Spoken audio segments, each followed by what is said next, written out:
भारतीय इतिहास में मुगल एम्पायर का उदय और पतन दोनों ही अत्यंत रोचक और जटिल घटनाओं से भरा हुआ है। लेकिन एक कम चर्चा किया जाने वाला प्रश्न ये है कि कई बार अत्यंत संकटों और आंतरिक संघर्षों के बावजूद मुगल साम्राज्य लंबे समय तक बचा कैसे रहा। इतिहास में कई ऐसे क्षण आए जब ये साम्राज्य लगभग समाप्त होने की स्थिति में पहुंच गया था, लेकिन फिर भी किसी न किसी प्रकार ये पुनः स्थिर हो गया। इस प्रक्रिया को समझने के लिए हमें मुगल शासन की राजनीतिक संरचना, सैन्य शक्ति और प्रशासनिक प्रणाली को समझना होगा। मुगल साम्राज्य की शुरुआत 16वीं सदी में हुई, जब बाबर ने 1526 में फर्स्ट बैटल ऑफ पानीपत में दिल्ली के सुल्तान इब्राहिम लोदी को पराजित किया। ये विजय केवल एक युद्ध की सफलता नहीं थी, बल्कि एक नए साम्राज्य की नींव थी। लेकिन बाबर का शासन लंबा नहीं रहा और उनके बाद साम्राज्य को कई कठिन चुनौतियों का सामना करना पड़ा। बाबर के पुत्र हुमायूं को अपने शासन के शुरुआती वर्षों में ही गंभीर समस्याओं का सामना करना पड़ा। उनके शासनकाल में मुगल साम्राज्य लगभग समाप्त हो गया था। अफगान शासक शेर शाह सूरी ने उन्हें पराजित कर भारत से बाहर जाने पर मजबूर कर दिया। ये वो समय था जब ऐसा लगने लगा था कि मुगल साम्राज्य इतिहास में केवल एक छोटी घटना बनकर रह जाएगा। लेकिन मुगल साम्राज्य के बचने की कहानी यहीं से शुरू होती है। हुमायूं ने लगभग 15 वर्षों तक निर्वासन में जीवन बिताया और इस दौरान उन्होंने अपनी राजनीतिक और सैन्य शक्ति को पुनः संगठित करने का प्रयास किया। उन्होंने फारस के शासकों से सहायता प्राप्त की और धीरे धीरे अपनी शक्ति को पुनः स्थापित किया। अंततः उन्होंने 1555 में दिल्ली को फिर से जीत लिया और मुगल शासन को पुनर्जीवित किया। हालांकि हुमायूं की वापसी के कुछ समय बाद ही उनकी मृत्यु हो गई, लेकिन उन्होंने अपने पीछे एक ऐसी स्थिति छोड़ दी थी जिसमें मुगल साम्राज्य फिर से स्थापित हो चुका था। इसके बाद उनके पुत्र अकबर ने सत्ता संभाली और यहीं से मुगल साम्राज्य की वास्तविक मजबूती शुरू हुई। अकबर के शासनकाल में मुगल साम्राज्य केवल सैन्य शक्ति के आधार पर नहीं, बल्कि एक सुव्यवस्थित प्रशासनिक प्रणाली के माध्यम से मजबूत हुआ। उन्होंने विभिन्न क्षेत्रों और समुदायों को अपने शासन में शामिल करने की नीति अपनाई। इस नीति के कारण कई स्थानीय राजाओं और शक्तिशाली समूहों ने मुगल शासन को स्वीकार कर लिया। मुगल साम्राज्य के बचने का एक महत्वपूर्ण कारण यह भी था कि उसके शासकों ने समय समय पर अपनी नीतियों को बदलने की क्षमता दिखाई। वे केवल सैन्य शक्ति पर निर्भर नहीं रहे, बल्कि उन्होंने राजनीतिक समझदारी और प्रशासनिक सुधारों के माध्यम से भी अपने शासन को मजबूत किया। अकबर ने एक ऐसी प्रशासनिक व्यवस्था विकसित की जिसमें स्थानीय शासकों और अधिकारियों को भी महत्वपूर्ण भूमिका दी गई। इससे साम्राज्य के विभिन्न क्षेत्रों में स्थिरता बनी रही। ये नीति केवल शक्ति का विस्तार नहीं थी, बल्कि एक प्रकार का राजनीतिक संतुलन भी था। इसी कारण मुगल साम्राज्य कई बार गंभीर संकटों से गुजरने के बावजूद पूरी तरह समाप्त नहीं हुआ। इसकी संरचना इतनी व्यापक और लचीली थी कि ये समय समय पर स्वयं को पुनर्गठित कर सकता था। मुगल एम्पायर के पुनर्जीवित होने के बाद उसके स्थायित्व का सबसे महत्वपूर्ण चरण शुरू हुआ। जब अकबर ने सत्ता संभाली, तब साम्राज्य अभी पूरी तरह स्थिर नहीं था। कई क्षेत्र स्वतंत्र शक्तियों के नियंत्रण में थे और मुगल शासन को अपने अधिकार को मजबूत करने के लिए लगातार संघर्ष करना पड़ रहा था। लेकिन अकबर की राजनीतिक समझ और प्रशासनिक सुधारों ने इस साम्राज्य को ऐसी मजबूती दी कि यह अगले कई दशकों तक स्थिर बना रहा। अकबर ने यह समझ लिया था कि केवल सैन्य शक्ति के माध्यम से इतने विशाल क्षेत्र पर लंबे समय तक शासन करना संभव नहीं है। इसलिए उन्होंने एक ऐसी नीति अपनाई जिसमें विभिन्न क्षेत्रों और समुदायों को शासन व्यवस्था में शामिल किया गया। यह नीति मुगल साम्राज्य के अस्तित्व को बचाने में अत्यंत महत्वपूर्ण साबित हुई। इस नीति का सबसे प्रमुख उदाहरण था राजपूत शासकों के साथ गठबंधन। अकबर ने कई राजपूत राज्यों के साथ राजनीतिक और वैवाहिक संबंध स्थापित किए। इन संबंधों के कारण कई शक्तिशाली राजपूत राजाओं ने मुगल शासन को स्वीकार कर लिया और वे साम्राज्य की सैन्य और प्रशासनिक संरचना का हिस्सा बन गए। इस नीति के कारण मुगल शासन को एक मजबूत क्षेत्रीय समर्थन प्राप्त हुआ। अकबर ने प्रशासनिक व्यवस्था में भी कई महत्वपूर्ण सुधार किए। उन्होंने एक व्यवस्थित कर प्रणाली विकसित की जिसमें भूमि से प्राप्त होने वाले राजस्व को सुव्यवस्थित किया गया। इस प्रणाली को विकसित करने में उनके प्रसिद्ध मंत्री राजा टोडरमल की महत्वपूर्ण भूमिका थी। इस व्यवस्था के माध्यम से राज्य को स्थिर आय प्राप्त होने लगी और आर्थिक आधार मजबूत हुआ। मुगल प्रशासन की एक और महत्वपूर्ण विशेषता थी मनसबदारी प्रणाली। इस प्रणाली के अंतर्गत अधिकारियों और सैनिकों को उनकी क्षमता और जिम्मेदारी के अनुसार पद दिए जाते थे। प्रत्येक अधिकारी को एक निश्चित संख्या में सैनिक रखने की जिम्मेदारी होती थी। इससे सेना संगठित और नियंत्रित बनी रहती थी। ये प्रणाली केवल सैन्य संगठन ही नहीं थी, बल्कि प्रशासनिक नियंत्रण का भी एक महत्वपूर्ण माध्यम थी।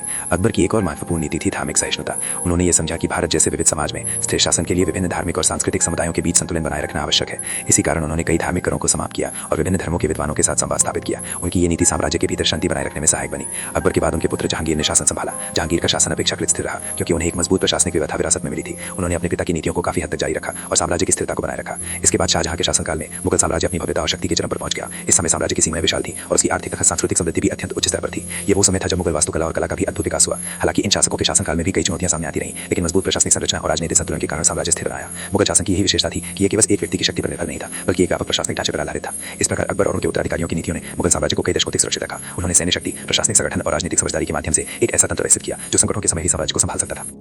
मुगल एम्पायर का सबसे कठिन समय तब शुरू हुआ जब साम्राज्य अपनी शक्ति के चरम पर पहुंचने के बाद धीरे धीरे नई चुनौतियों का सामना करने लगा।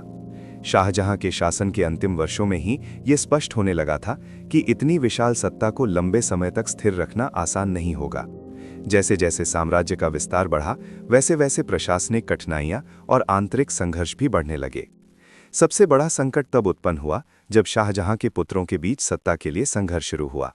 ये संघर्ष केवल परिवार के भीतर की प्रतिस्पर्धा नहीं था, बल्कि पूरे साम्राज्य की स्थिरता के लिए एक गंभीर खतरा बन गया। इस संघर्ष के अंत में औरंगजेब सत्ता में आए। उन्होंने अपने भाइयों को पराजित कर सत्ता प्राप्त की और कई दशकों तक शासन किया। औरंगजेब का शासन मुगल इतिहास का सबसे लंबा शासनकाल था, लेकिन इसी समय से साम्राज्य के सामने नई समस्याएं भी उत्पन्न होने लगी। उन्होंने साम्राज्य का विस्तार करने के लिए दक्षिण भारत की ओर कई लंबे सैन्य अभियान चलाए। इन अभियानों ने साम्राज्य की सीमाओं को बढ़ाया, लेकिन इसके साथ साथ राज्य की आर्थिक और सैन्य शक्ति पर भारी दबाव भी डाला। दक्षिण में लंबे युद्धों के कारण मुगल सेना और खजाने पर लगातार बोझ बढ़ता गया। इन युद्धों ने कई क्षेत्रों में असंतोष को भी जन्म दिया। कई स्थानीय शक्तियां जैसे मराठा और अन्य क्षेत्रीय समूह मुगल शासन को चुनौती देने लगे। फिर भी साम्राज्य तुरंत समाप्त नहीं हुआ, क्योंकि उसकी प्रशासनिक संरचना अभी भी मजबूत थी और कई प्रांतों में मुगल अधिकारियों का नियंत्रण बना हुआ था। मुगल साम्राज्य के बचने का एक महत्वपूर्ण कारण ये था कि उसकी प्रशासनिक प्रणाली अभी भी कार्य कर रही थी। मनसबदारी व्यवस्था और प्रांतीय प्रशासन के माध्यम से राज्य के विभिन्न क्षेत्रों में शासन चलता रहा। कई स्थानीय शासक और अधिकारी अभी भी मुगल सत्ता को स्वीकार करते थे, क्योंकि इससे उन्हें राजनीतिक स्थिरता और आर्थिक लाभ मिलता था। इसके अतिरिक्त मुगल साम्राज्य की आर्थिक संरचना भी काफी मजबूत थी। कृषि से प्राप्त होने वाला राजस्व साम्राज्य की मुख्य आय का स्रोत था। भारत की उपजाऊ भूमि और विशाल कृषि व्यवस्था के कारण राज्य को लगातार आय मिलती रही। यही आर्थिक आधार साम्राज्य को लंबे समय तक टिकाए रखने में सहायक बना। हालांकि इस समय विद्रोह और संघर्ष बढ़ रहे थे, फिर भी साम्राज्य की विशालता स्वयं उसके अस्तित्व का एक कारण बन गई। इतने बड़े क्षेत्र में फैले प्रशासन को तुरंत समाप्त करना किसी भी विद्रोही शक्ति के लिए आसान नहीं था। कई क्षेत्रों में स्थानीय अधिकारी अपने स्तर पर शासन को चलाते रहे और इससे साम्राज्य की संरचना पूरी तरह टूटने से बची नहीं। औरंगजेब की मृत्यु के बाद स्थिति और जटिल हो गई। उत्तराधिकार के लिए नए संघर्ष शुरू हुए और केंद्रीय सत्ता कमजोर होने लगी। इसके बावजूद मुगल साम्राज्य तुरंत समाप्त नहीं हुआ। दिल्ली का दरबार अभी भी प्रतीकात्मक शक्ति का केंद्र बना रहा और कई क्षेत्रीय शासक औपचारिक रूप से मुगल सम्राट को अपना अधिपति मानते रहे।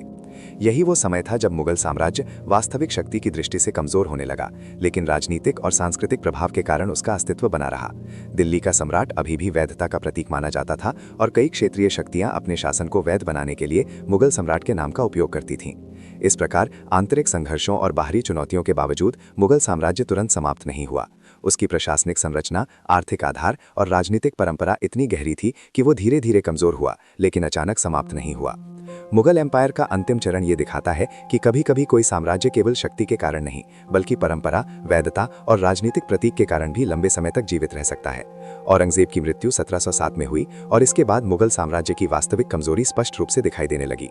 उनके बाद आने वाले सम्राट उतने शक्तिशाली नहीं थे और केंद्रीय सत्ता धीरे धीरे कमजोर होती चली गई। औरंगजेब के बाद उत्तराधिकार के संघर्ष लगातार बढ़ते गए। कई राजकुमार सत्ता के लिए लड़ने लगे और दरबार की राजनीति अत्यंत जटिल हो गई। इन संघर्षों के कारण साम्राज्य की केंद्रीय शक्ति कमजोर हो गई और प्रांतों में बैठे गवर्नरों तथा क्षेत्रीय शासकों ने अधिक स्वतंत्रता प्राप्त करना शुरू कर दिया। धीरे धीरे कई क्षेत्र ऐसे बन गए जहां मुगल सम्राट का प्रभाव केवल नाम मात्र रह गया। फिर भी मुगल साम्राज्य पूरी तरह समाप्त नहीं हुआ। इसका एक बड़ा कारण था कि दिल्ली का सम्राट अभी भी वैधता और परंपरा का प्रतीक माना जाता था। कई नए उभरते हुए क्षेत्रीय शासक अपने शासन को वैध दिखाने के लिए मुगल सम्राट के नाम का उपयोग करते थे। वे अपने सिक्कों पर सम्राट का नाम अंकित करते थे और औपचारिक रूप से उसके अधीन होने का दावा करते थे। इस प्रकार मुगल सम्राट की वास्तविक शक्ति भले कम हो गई हो, लेकिन उसका प्रतीकात्मक महत्व अभी भी बना रहा। इस समय भारत में कई नई शक्तियां उभर रही थी। मराठा शक्ति तेजी से बढ़ रही थी और कई क्षेत्रों में मुगल शासन को चुनौती दे रही थी। इसके अतिरिक्त विभिन्न प्रांतीय शक्तियां भी स्वतंत्र होती जा रही थी। इन सब के बावजूद मुगल दरबार पूरी तरह समाप्त नहीं हुआ, क्योंकि उसका ऐतिहासिक और सांस्कृतिक प्रभाव बहुत गहरा था। 18वीं सदी में एक और महत्वपूर्ण परिवर्तन हुआ। यूरोपीय व्यापारिक कंपनियां, विशेष रूप से ब्रिटिश ईस्ट इंडिया कंपनी, धीरे धीरे भारतीय राजनीति में हस्तक्षेप करने लगी। प्रारंभ में ये कंपनियां केवल व्यापार के उद्देश्य से आई थीं, लेकिन समय के साथ उन्होंने सैन्य और राजनीतिक शक्ति भी प्राप्त कर ली। ब्रिटिश ईस्ट इंडिया कंपनी ने कई भारतीय राज्यों के साथ गठबंधन बनाए और धीरे धीरे अपनी शक्ति का विस्तार किया। कई बार उन्होंने मुगल सम्राट के नाम का उपयोग करके अपने शासन को वैध दिखाने की कोशिश की। ये स्थिति दिखाती है कि उस समय भी मुगल सम्राट की वैधता का प्रतीकात्मक महत्व बना हुआ था। अंततः 19वीं सदी के मध्य तक मुगल साम्राज्य केवल एक प्रतीकात्मक सत्ता बन बनकर रह गया था। अंतिम मुगल सम्राट बहादुर शाह जफर के समय तक दिल्ली का दरबार केवल एक सांस्कृतिक और ऐतिहासिक प्रतीक था। वास्तविक राजनीतिक शक्ति ब्रिटिश शासन के हाथों में जा चुकी थी। 1857 में जब इंडियन रिबेलियन ऑफ 1857 हुआ, तब विद्रोहियों ने बहादुर शाह जफर को फिर से भारत का सम्राट घोषित किया। ये घटना दिखाती है कि मुगल सम्राट का प्रतीकात्मक महत्व अभी भी भारतीय समाज में मौजूद था। लेकिन जब ये विद्रोह असफल हुआ, तब ब्रिटिश शासन ने मुगल साम्राज्य को औपचारिक रूप से समाप्त कर दिया और बहादुर शाह जफर को निर्वासन में भेज दिया। इस प्रकार मुगल साम्राज्य का अंत अचानक नहीं हुआ, बल्कि ये एक लंबी ऐतिहासिक प्रक्रिया का परिणाम था। कई दशकों तक ये साम्राज्य अपनी प्रशासनिक संरचना, आर्थिक आधार और सांस्कृतिक प्रभाव के कारण बना रहा। बाद में जब उसकी वास्तविक शक्ति समाप्त हो गई, तब भी उसकी परंपरा और वैधता के कारण उसका अस्तित्व कुछ समय तक जारी रहा। मुगल साम्राज्य की कहानी हमें ये सिखाती है कि किसी भी साम्राज्य की शक्ति केवल उसकी सेना या संपत्ति पर निर्भर नहीं होती। कई बार उसकी सबसे बड़ी शक्ति उसकी राजनीतिक वैधता, सांस्कृतिक प्रभाव और ऐतिहासिक परंपरा होती है। यही कारण है कि मुगल साम्राज्य इतने लंबे समय तक संकटों के बावजूद इतिहास में बना रहा और भारतीय इतिहास की सबसे महत्वपूर्ण साम्राज्यिक व्यवस्थाओं में से एक बन गया।